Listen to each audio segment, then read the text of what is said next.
तो गाइस आज थी मिड कैप निफ्टी की एक्सपायरी और साथ ही साथ बैंकेक्स की भी एक्सपायरी थी। हफ्ते का पहला दिन था। काफी अच्छा हमारा दिन गया। कहीं ना कहीं उसके पीछे मैंने एक डिसीजन लिया कि मिड कैप निफ्टी छोड़ देते हैं लास्ट में, क्योंकि कहीं ना कहीं मिड कैप निफ्टी 12,300 के आसपास ऐसा अटका कि वहां से भाई निकल ही नहीं पा रहा था। वो बार बार वहां पे पागल बना रहा था, तो इस वजह से मैंने मिड कैप निफ्टी छोड़ ही दिया। फिर लास्ट में बैंकेक्स पकड़ा मैंने कि बैंकेक्स को ट्रेड करके देखते हैं आज। और लास्ट में एक एडजस्टमेंट ट्रेड चल गया मेरा अच्छा खासा, मतलब 6 रुपये मैंने खरीदी 2700 क्वांटिटी, और वो 9 रुपये के आसपास मैंने बेची। और वहां पे हम अच्छा खासा मेजर पैसा, अगर आप देखोगे 9,400 वहीं पे बना हुआ है। कल जैसे हमने बात करी थी, जो मैंने वीकली वीडियो डाले थे निफ्टी और बैंक निफ्टी के, जो मैं हर हफ्ते डालता हूँ, उसमें मैंने आपसे साफ बोला था कि कहीं ना कहीं मार्केट में अभी हेड एंड शोल्डर का जो टारगेट है निफ्टी का 23,550 के आसपास है। 23,825 का तो लो मार दिया आज निफ्टी ने। लेकिन आज मुझे लगता है आप लोग ट्रेड नहीं कर पाए होगे निफ्टी में मेरे लेवल्स के हिसाब से, क्योंकि ये मेरा लेवल था 24,175। उससे पहले ही मार्केट में अच्छी खासी इतनी बड़ी 200 पॉइंट की कैंडल आई। और रूल्स हमारे यही कहते हैं 50 पॉइंट से भी ज्यादा कैंडल होती तब भी नहीं करते ट्रेड हम, तो 200 पॉइंट में क्या करते। तो यहाँ से मार्केट लगातार नीचे चलता गया, उसके बाद ऊपर आया ही नहीं। और अगर बात करूं उसके बाद नीचे 23,825 का लो मार दिया इसने, अच्छा खासा लो मारा। पोजीशन मेरी मिस हो गई आज कहीं ना कहीं, मतलब मैं क्योंकि सेकंड हाफ में आता हूँ नॉर्मली ट्रेड करने। और जिसको मैंने बोला था कि मतलब मैं शेयरिंग में बनाता हूँ पोजीशन, ये 50-50 में। तो जिनको मैंने बोला वो भी कहीं ना कहीं काम में बिजी थे अपने। तो यहाँ पे हमारी पोजीशन नहीं बनी, जैसा कि मैंने आपको बोला था कि 23,950 के नीचे पोजीशन बनाऊंगा मैं 23,600 तक के टारगेट के लिए। तो 825 मतलब ऑलमोस्ट, अगर मैं 200-300 क्वांटिटी भी खरीदता तो आराम से 15,000 तो यहीं बन जाते अपने 100 पॉइंट के फॉल में। बट कोई बात नहीं, छूट गई दोबारा अगर मिलता है। अभी मैं आपको डेली चार्ट पे दिखाता हूँ कि दोबारा एक अपॉर्चुनिटी मिल सकती है हमें शॉर्ट करने की। बैंक निफ्टी की अगर मैं बात करूँ, तो बैंक निफ्टी में अगर आप देखोगे तो हमारा फर्स्ट टारगेट आया, सिर्फ एक मिनट गाइस। बैंक निफ्टी में हमारा फर्स्ट टारगेट आया, मैंने आपको लेवल दिया था 51,249 का। और टारगेट हमारे थे 51,069 और 50,933। मैं आपको हमेशा बोलता हूँ फर्स्ट टारगेट पे आपको आधा प्रॉफिट बुक करना ही है। और अगर आप देखो यहाँ पे आपको ऑलमोस्ट 200 पॉइंट मिल चुके थे। 200 पॉइंट के बाद आप देख रहे हो कि मार्केट सस्टेन कर रहा है इतनी देर, तो कितनी देर बैठोगे आप। तो आधा प्रॉफिट बुक करो, स्टॉप लॉस कॉस्ट पे डालो और सेकंड टारगेट के लिए वेट करो।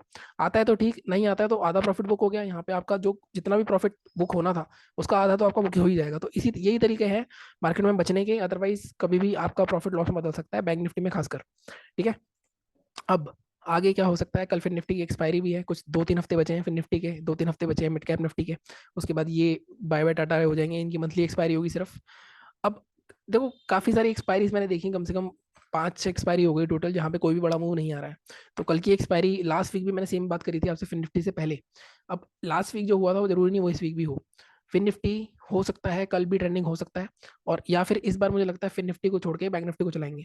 तो जो भी जैसा भी होगा हम देख लेंगे। अगर मैं लेवल्स की दोनों की बात करूंगा, बैंक निफ्टी की भी फिर निफ्टी की भी। सबसे पहले हम निफ्टी की बात कर लेते हैं कि निफ्टी में क्या हुआ था। इसको डिलीट करते हैं। मिड कैप निफ्टी के भी मैंने आपको लेवल्स दिए थे, उसकी बात कर लेते हैं एक बार। मिड कैप निफ्टी में कहीं ना कहीं आज, मैं आपको हमेशा बोलता हूँ जो एक्सपायरी वाला इंडेक्स होता है ना, वो मतलब ऐसी तैसी कर देता है जब साइडवेज होने पे आता है, चाहे वो फिर निफ्टी हो चाहे वो बैंक निफ्टी हो।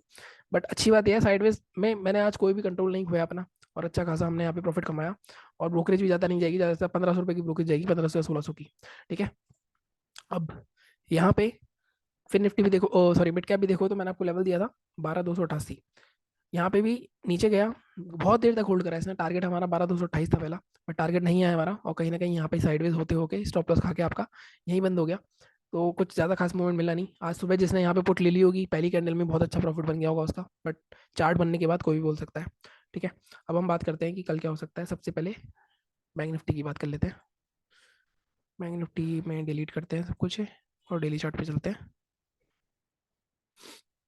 अगर यहाँ पे हम देखें डेली चार्ट पे, अब देखो डेली चार्ट पे कहीं ना कहीं फिर से बैंक निफ्टी एक रेंज में ही अटक रहा है बार बार। अगर आप इसका रेंज का, कल भी मैंने वीडियो में बताया था आपको कि अपर रेंज ये है, लो रेंज ये है। मैंने आपको वीडियो भी बनाया, मैंने आपको लेवल्स भी बताया हुआ बैंक निफ्टी में कि बैंक निफ्टी जब 50,900 के नीचे जाएगा तब हमें यहाँ पे पोजिशन बनानी, सॉरी ये वाला लेवल था आई थिंक 51,000 के नीचे जाएगा तब हमें पोजिशन बनानी है। तो कहीं ना कहीं मार्केट ने आज भी 51,000 के आसपास को टेस्ट करा है। बट दिक्कत ये हो रही है कि मार्केट में बैंक निफ्टी बहुत दिनों से रेंज में फंसा हुआ है। निफ्टी ने कहीं ना कहीं अपना ब्रेकडाउन दिया है आज, तो निफ्टी में थोड़ा ज़्यादा सेल ऑफ आ सकता है अभी और। बट बैंक निफ्टी में अगर डे लो टूटता भी है हमारा, आज का जो हमारा डे लो है 51,056, अगेन ऐसा जोन है कि यहाँ पे मार्केट साइडवेज होना ज़्यादा प्रेफर करेगा, क्योंकि परसों एक्सपायरी है बैंक निफ्टी की।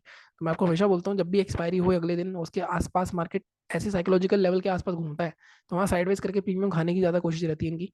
तो बैंक निफ्टी से कल थोड़ा सा दूर रहूंगा मैं सेकंड हाफ में। और फिर निफ्टी की एक्सपायरी है ही हमारी, तो उसमें देख लेंगे। अब यहाँ पे मैं 15 मिनट के चार्ट पे जाना ही पड़ेगा मेरे को।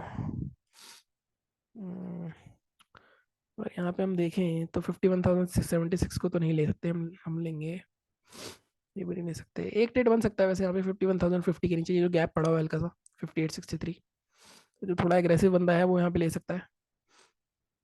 हम 51,000 का लेवल ले सकते हैं इस बार। ठीक है, 51,000 के नीचे करेंगे क्योंकि यहाँ पे गैप दिख रहा है मुझे, तो इस गैप को फिल करने आ सकता है। 150 पॉइंट तो ये मिल सकते हैं हमें। इसके भी नीचे जाता है तो ये जो डब्ल्यू पैटर्न का ब्रेकआउट हुआ है 700 या 670 तक, यहाँ तक के दोनों टारगेट्स हमें मिल सकते हैं। ठीक है, तो ये हो गया हमारा बैंक निफ्टी का सेलिंग का। और यहाँ पे अगर आप ध्यान से देखो तो एक पैटर्न भी बन रहा है। वैसे तो इसके ब्रेकडाउन पे ही ट्रेड होना हो जाना चाहिए, बट कहीं ना कहीं हम इसको लो को ही, डे लो जब निकालेगा तभी ट्रेड करेंगे। डे लो के भी हमने थोड़ा नीचे बफर देके ही रखा है, तो कोई दिक्कत नहीं होगी इसमें। ठीक है, बाइंग अगर करनी है हमें तो बाइंग के लिए बड़ी दिक्कत है आज जिस तरह की मार्केट है, क्योंकि मार्केट सेलोन राइज चल रहा है, तो वहाँ पे बाइंग के लेवल निकालना बड़ा मुश्किल है। फिर भी मुझे लगता है 51,350 इस जोन के ऊपर ही बाइंग आएगी, 51,400 के ऊपर। ये वाला जो जोन है, इस जोन के ऊपर बाइंग आएगी तब हम बाई करेंगे 51,400। बट अगेन 500 पास में है, ज़्यादा बड़ा टारगेट नहीं रख सकते हम। 589 या 600 तक के टारगेट रख सकते हो। मैं आपको बोलूँगा इसको हम हटाते हैं 411 को, क्योंकि टू बी वेरी ऑनेस्ट ये जो कैंडल है बड़ी नेगेटिव है, तो इसके 50% को क्रॉस होने देना है हमें। 51,550 के ऊपर ही बाय होगी। बाइंग के लिए कल थोड़ा सा अवॉइड करो, और टारगेट अगर 550 निकलता है तो शॉर्ट कवरिंग आके 770 तक भी मिल सकता है हमें। ठीक है, 670 फर्स्ट टारगेट आ जाएगा और 770 तक सेकंड टारगेट। तो ये हमारे हुए बैंक निफ्टी के लेवल्स। फिर निफ्टी की बात कर लेता हूँ, उसके बाद निफ्टी देखते हैं। फिर निफ्टी और बैंक निफ्टी तो बिल्कुल एग्जैक्ट सेम चार्ट चलते हैं, एक बार हटा देते हैं इसको। तो इसमें भी सेम ही सिनेरियो है। अगर आप देखो ये मेजर सपोर्ट पे खड़ा हुआ है फिर निफ्टी अपने,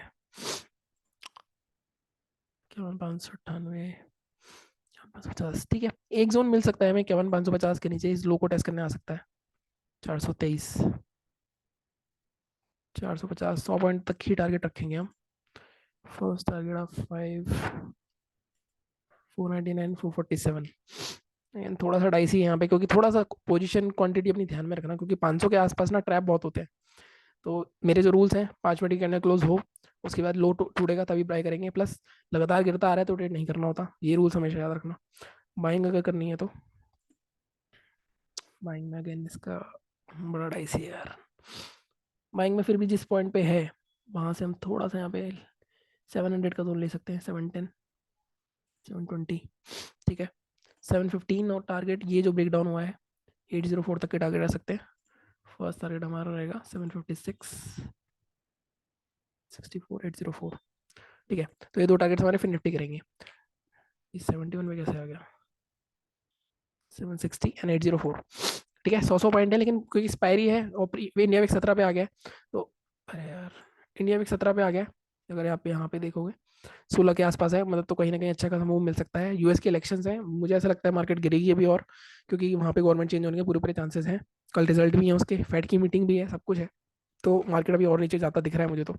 काफ़ी सारे लोग आपको बोलेंगे कि रिकवरी आने वाली है, रिकवरी आने वाली है, बट मुझे ऐसा लगता है निफ्टी में। लेकिन एक खास बात ये थी, आज नीचे गिरा जरूर मार्केट, लेकिन 24,000 के आसपास दोबारा टच करके कहीं ना कहीं यहाँ पे बंद हुआ है। मुझे ऐसा लगता है थोड़ा सा टैपिंग हुई है, या प्रॉफिट बुकिंग कह सकते हो आप, क्योंकि मार्केट जिस मोमेंटम में आ रहा था मार्केट को और नीचे आना चाहिए था, लेकिन नीचे आया नहीं। अगर आप यहाँ पे देखो तो जैसे मैं आपको बता रहा था कि मैं आपको इसका एक अपॉर्चुनिटी और मिलेगी हमें। देखो ये जोन टूटा, ठीक है, कौन सा जोन नहीं टूट रहा था इतने दिनों से, मतलब पहले मार्केट, ये हमने पूरा प्रॉपर हमने इसमें पोजीशन भी बनाई थी इस वो इसमें, और पैसे भी कमाए थे हमने, कुछ 7 साढ़े 7 हज़ार रुपये लगाए थे और वहाँ पे 4,500 5,000 रुपये कमाए थे हमने पोजीशन में। अब ये ब्रेकडाउन हो गया इसका, बट और ये सबसे मेन चीज ये है कि मार्केट में ये वाला जोन जो है, जो मेन लो है इसका, उसको सस्टेन कर लिया मार्केट ने। ये टूटेगा मार्केट में तो जैसे मैंने कहा हेड एंड शोल्डर का जो टारगेट है, कौन सा हेड एंड शोल्डर, हमने जो बात करी थी, इसका इसका टारगेट आ रहा है, इसके बीच का टारगेट होता है, इसका टारगेट यहाँ पे 500 तक का आ रहा है, 23,000 तक का आ रहा है, मतलब 550 तक का आएगा अगर ढंग से उसको ड्रॉ करोगे आप। बट अब एक क्लोज तो हो गया है, लेकिन ये जो रेंज है ना, ये जो लो टूटा है मार्केट, इसके आसपास जब मिलेगा 24,120 के आसपास आएगा तो फिर से एक फॉल आएगा। यहाँ डिसाइड होगा, यहाँ फिर सेलिंग आएगी, यहाँ डिसाइड होगा कि सेलिंग नीचे बनाएगा, ये यहाँ से ऊपर जाएगा। तो कहीं ना कहीं अब हमें एक अपॉर्चुनिटी मिलेगी शॉर्ट पोजीशन बनाने की 24,120 के आसपास। तो कल अगर मार्केट गैप अप होता है तो मुझे लगता है वहाँ पे सस्टेन नहीं करने वाला ज़्यादा। फिर भी हम इंटरडे के लेवल्स की बात करते हैं। इंटरडे में अब यहाँ दिक्कत होगी, क्योंकि अब देखो एक जोन तो ये बहुत इंपॉर्टेंट जोन है 23,893। ठीक है, अभी मैं 15 मिनट की चार्ट पे चलता हूँ। देखो जैसे मैंने कहा ना, यहाँ डब्लू पैटर्न बना दिया इसने, लो के नीचे ही शॉर्ट हो सकता है, बट बहुत वेट करना पड़ेगा लो के नीचे हमें। ठीक है, कोई चारा नहीं है। 790 के नीचे शॉर्ट करेंगे। शॉर्टिंग की अपॉर्चुनिटी कंसिडरिंग इसकी एक्सपायरी भी 2 दिन में है, मिल सकती है, मिल भी सकती है, बट मुश्किल लग रहा है थोड़ा। लेकिन 790 टूटेगा तो पक्का सीधे सीधे 200 पॉइंट मिलेंगे आपको। 653 तक के तो हम मान के ही चलेंगे टारगेट। ठीक है, फर्स्ट टारगेट हमारा क्या रहेगा इस केस में? 790 के नीचे 700 के आसपास फर्स्ट टारगेट हो जाएगा। 653 दूसरा टारगेट हो जाएगा। थोड़ा बड़ा टारगेट हो गया ये। 725 फर्स्ट रखेंगे, 653 दूसरा रखेंगे। बाइंग अगर करनी है तो, अब बाइंग के लिए यहाँ पे दिक्कत है। देखो बाइंग के लिए मैं थोड़ा अवॉइड बोलूंगा आपको। देखो ये जो जोन है ना 24,118 24,120 का जोन, ये बड़ा डिसाइसिव जोन है। मार्केट रैली करते करते यहाँ आएगा, यहाँ पे फ्रेश सेलर्स आएंगे, क्योंकि ये पूरा सपोर्ट ब्रेक डाउन हुआ, रिटेस्ट करा, फिर कंटिन्यूशन होगी, या फिर मार्केट रिवर्स करेगा यहाँ से। यहाँ पे मान लो अगर मार्केट स्ट्रॉन्ग 15 मिनट के अंदर क्लोज कर देती है, तब तो इस लेवल पे बाय कर सकते हो आप। 24,118 का लेवल है। टारगेट हमारा क्या रहेगा? टारगेट इस केस में हम आराम से फर्स्ट 24,173, सेकंड हम ले सकते हैं 24,235। बट स्ट्रॉन्ग कैंडल होनी चाहिए। 5 मिनट नहीं बोल रहा मैं आज आपको, 15 मिनट बोल रहा हूँ। 15 मिनट आपको वेट करना पड़ेगा इसमें। ठीक है। और अगर यहाँ पे मार्केट रेंज बनाता है फिर ब्रेक डाउन करता है उसका नीचे, कोई शूटिंग स्टार बनाता है, एंगल्फिंग पैटर्न बनाता है, तो यहाँ पे बेझिझक शॉर्ट करूंगा। अगर शॉर्ट पोजीशन बनानी होगी तो ये अच्छा, बहुत सबसे मेन अच्छा स्पॉट है ये। यहाँ पे पोजीशन बनाई जा सकती है। और कंटिन्यूशन अगर हुआ तो मार्केट दोबारा से इसको नीचे जाके लो तोड़ेगा ये कल में। अगर मार्केट में, क्योंकि रिजल्ट्स पहले से ही एंटिसिपेशन होंगे, अब कल देखते हैं इसका क्या इफेक्ट होता है। एक बार मैं ग्लोबल मार्केट्स भी देख लेता हूँ कि वहाँ पे क्या चल रहा है अभी। यहाँ पे तो कुछ हो ही नहीं रहा आजकल, ज़्यादा कुछ नहीं है। 24,137 गिफ्ट निफ्टी, जैसा मैंने कहा कल गैप अप होने की संभावना है इस जोन के आसपास। गैप अप होता है तो सस्टेन होने के चांसेस बहुत कम लग रहे हैं मुझे। गैप अप होगा तो भी मार्केट गिर सकता है, ऐसा मुझे लगता है। मार्केट सुप्रीम है, मार्केट कुछ भी करेगा, लेकिन एनालिसिस अपनी रेडी होनी चाहिए। ठीक है, तो ये थी आज की एनालिसिस। बाकी 10,000 का कैपिटल था हमारा, कुछ 27,000 तक पहुंच गया है, और देखते हैं हम कहाँ तक पहुंचा सकते हैं इसको। बाकी चैनल को इसी तरह सपोर्ट करो, सब्सक्राइब करो। Thank you so much.